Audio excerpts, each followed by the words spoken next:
Hey there, let's see how this goes. I'm going to do a little 8 to the bar thing, boogie.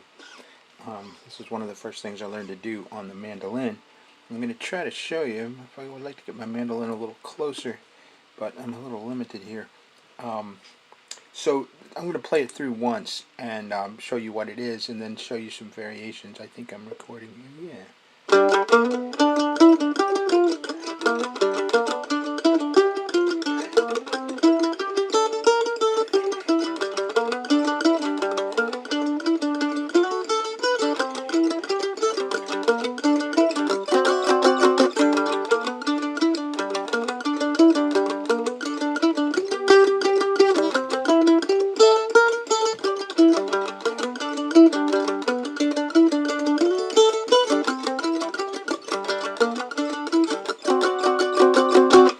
So that's the basic thing, and I'm going to show you some variations of that. So I want you to learn how to do this. I think this is just a heck of a lot of fun. And if you don't know how to do it, it's time you learn. I can do this in several keys, a couple of keys on the mandolin, and I could do a lot of different versions on the guitar. So the first thing I did when I picked up the mandolin after being a guitar player was, I'm like, well, how do I get that down? And it's in Rich Del Grosso's blues mandolin book, and you should have that. I made some changes in the way he did it. I don't know why people do things the way they do. It's just I'm sure he thinks what he put down sounds good. I couldn't make it a couple of places sound right, but it's the basic thing, and it's what you need to go to. If you don't have that book, get it. If for nothing else, because of this. But so the original line, the first 4 bars are. So do that on your mandolin, then on your low string, G string. That's just open 3rd fret, 4th fret, and then on the D string, this is playing open. That's your first few notes. That's 2nd fret on the D string.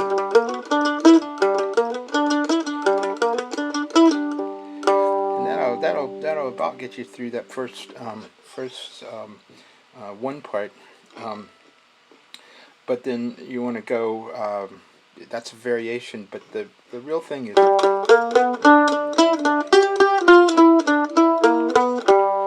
And that's going to be your main bottleneck for speed coming down off of this. So that's the 5th fret on the D string, 3rd fret on the D string, 2nd fret on the D string, open on the D string. That's all you're going to need, but you're going to need to play them like this.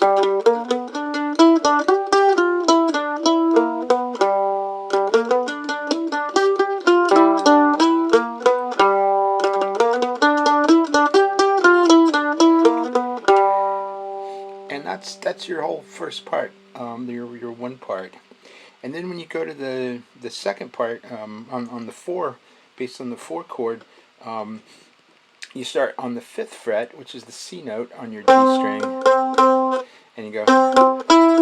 So that's the second, the E on your D string, and that's open on your A string. Okay, so that's real easy. And then you go on the A string to the B flat. Whoops. So you can hear what's wrong in that. Okay, so it's.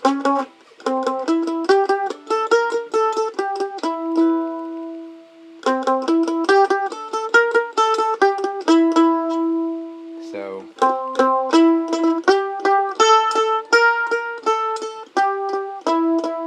And then back to your one part. Oops. And now when you go to the 5 chord, the part that goes with the 5 chord, you're playing your D string open. And I like to slide up there.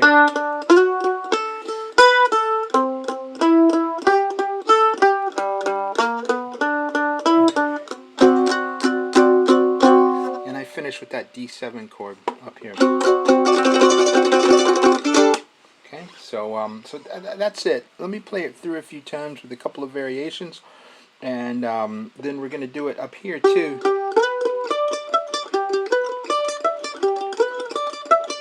Okay, so let me play it through a couple of times, get it up to speed, and I'll show you. You can hear where that bottleneck is coming for speed, coming off of the.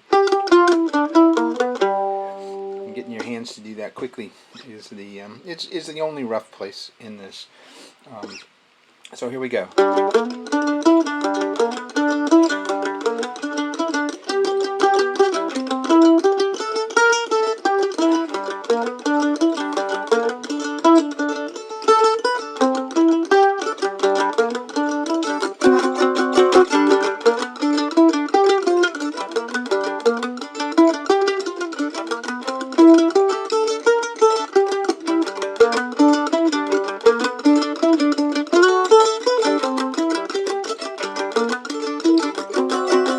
Now when I go through this next time, I'm going to end the 5-chord part is going to be what Rich Del Grosso has in his book. And I think it's a real interesting variation, but I think your main turnaround part is...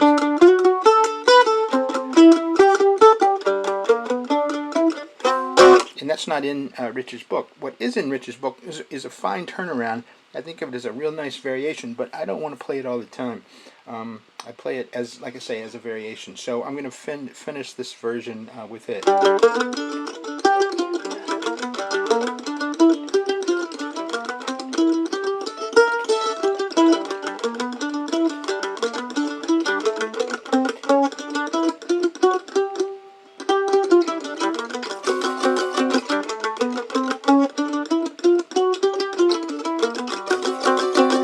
So you can hear that I screwed up on that come down the first time through, so I played it again. But it's just one time. You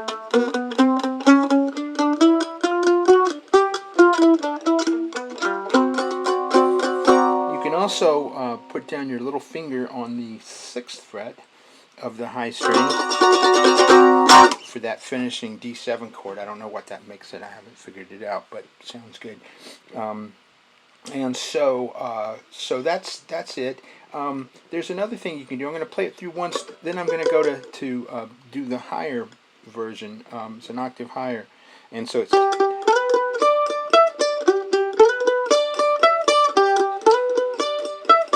And you've got a speed bottleneck here too, because when you're playing fast, it's hard to get that second. So you're going to slide, and you want to hit that twice. It just sounds wrong if you just hit that once, but you've only got time to hit it once if you're playing real fast. So so I give up the slide and just go if I'm playing fast. But here's it with the slide hitting that note twice, and you'll see how we get through it.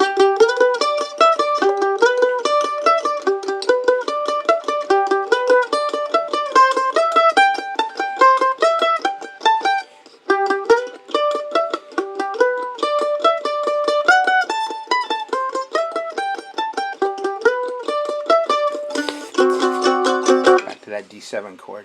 Okay, so you see another thing you want to avoid there is when you go up to this high. Now you don't want to do that pull off. You want to do that clean. You don't want to do that as a pull off. It just really sounds bad. So try to keep that clean. That's going to be, when you get it up to speed, that's going to be a problem, because your fingers really want to pull that off and not enunciate those notes clearly with the pick. So there's one other variation I do, and it's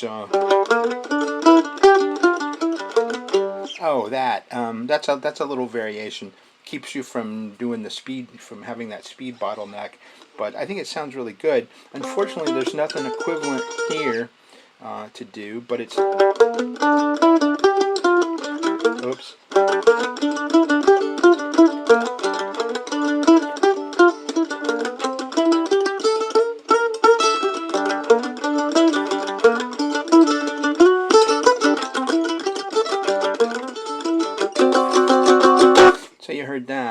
here's another one. I kind of screw that up. Let me run through it once, then do the variation.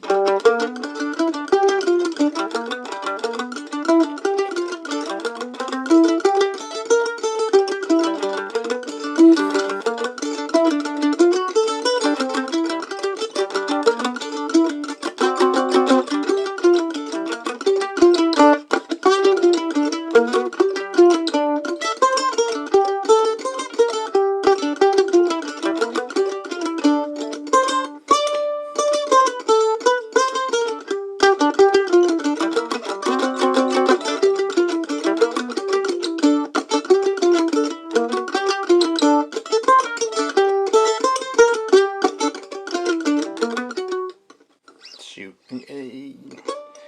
That last little tagline is,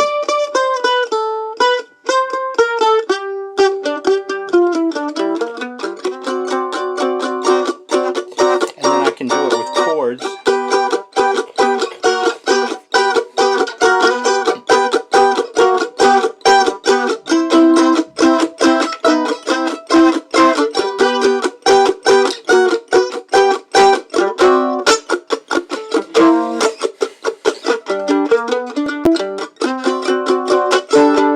Something like that. So that's the basic thing. I think this is a heck of a lot of fun to do.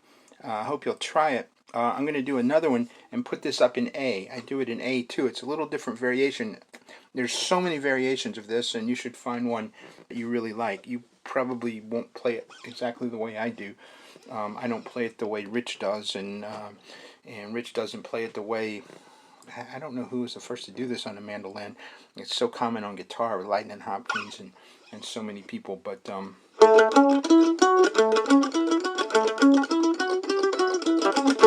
that's going to be it in A, but I'm going to close this now and see if I can get this posted. Thank you.